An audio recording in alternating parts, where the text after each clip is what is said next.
बंधुगण नमस्कार। मु आपन को स्वागत करुच्ची माँ काली साधन चैनल को।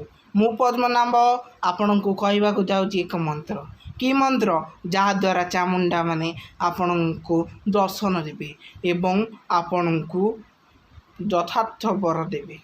यही चामुंडा मान को केमिटी डाकिबा कौन पई डाकिबा आ कौन कले आसीबे ता आमे ए वीडियो माध्यम जानिबा।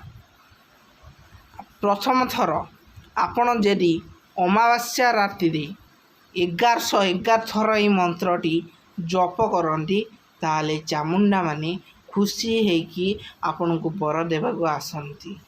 आपाई ये मंत्र पढ़ा पूर्व किंतु आपण चारिपटे गोटे घेरा करिया पड़ो। घेरा करी घेरा मंत्र पढ़ा पड़ो। आपण जदि घेरा मंत्र जानी नाती कि आसेनी आपण आमर पूर्व वीडियो को देखी घेरा मंत्र शिखिपारे।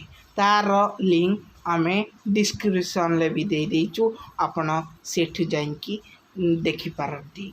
ये चामुंडा मंत्र कौन द्वारा चामुंडा आसवे से मंत्र डी हूँ बंधुगण कौच बागेकी आपण मैंने शुणु। से मंत्र टी हूँ ओं ऐं ह्लीं क्लीं चामुंडा बीजे। आउ थे बंधुगण शुणु ओं ऐं ह्लीं क्लीं चामुंडा बीजे। यही मंत्र को जब 1111 थर अमावास्या राति जपती ताले आपण को चामुंडा खुशी की बर देवा को आसबे। आपण जदि यही मंत्र टी फास्ट टाइम जानी थे ताने आम चैनल को सब्सक्राइब कर दिंतु, लाइक कर दिंतु एवं बेल आइकन को दबाई दिंतु। आ जदि वीडियोटी भल लगा सांग सांगरे शेयर करूँ। धन्यवाद बंधुगण। मु पद्मनाभ आपण को आनीदेमी आउ गोटे वीडियो।